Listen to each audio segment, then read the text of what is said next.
அழகும் ஆடம்பரமும் இருந்த 1000 பேர் கூட ஆசையா பழவாங்க. அன்பா இருந்தா பழகிற 10 பேர் கூட உண்மையா இருக்கும். நம்ம அவங்கள மாதிரி ஆகணும் இவங்கள மாதிரி ஆகணும் அப்படின்லாம் ஆசைப்படாதீங்க. அதுக்குதான் அவங்களே இருக்கிறாங்களே.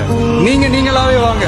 யாரோட அடையாளத்தையும் நீங்க எடுத்துக்காதீங்க. உங்களோட அடையாளத்தை இந்த உலகத்துக்கு நீங்க பதிவு பண்ணிட்டு போங்க. நம்மள வணங்குறவங்களும் இருப்பாங்க, நம்மள வரவேற்கிறவங்களும் இருப்பாங்க, நம்மளை எதிர்க்கிறவங்களும் இருப்பாங்க. நம்ம வேலை நம்ம கடமையை செம்மையா செஞ்சுட்டு அந்த நதி மாதிரியே போய்கிட்டே இருக்கணும். ஜெயிக்கணும்ன்ற வெறி இருக்கிற எல்லாருக்குள்ளயும் ஒரு போட்டியாளர் இருக்கணும். அந்த போட்டியாளர் நீங்களா தான் இருக்கணும். நீங்க தான் எதிரி, நீங்க தான் போட்டி, நீங்க அடுத்தவங்களெல்லாம் அந்த மாதிரி பார்க்கணும்னு அவசியமே இல்லை. அப்போ உங்க உயரம் என்னன்னு உங்களுக்கே தெரியாம போயிடும். Compete with yourself, only that will make you better. நாம ஒரு செயல் செஞ்சா அது நமக்கு நல்லது நடந்தா சந்தோஷம்தான்.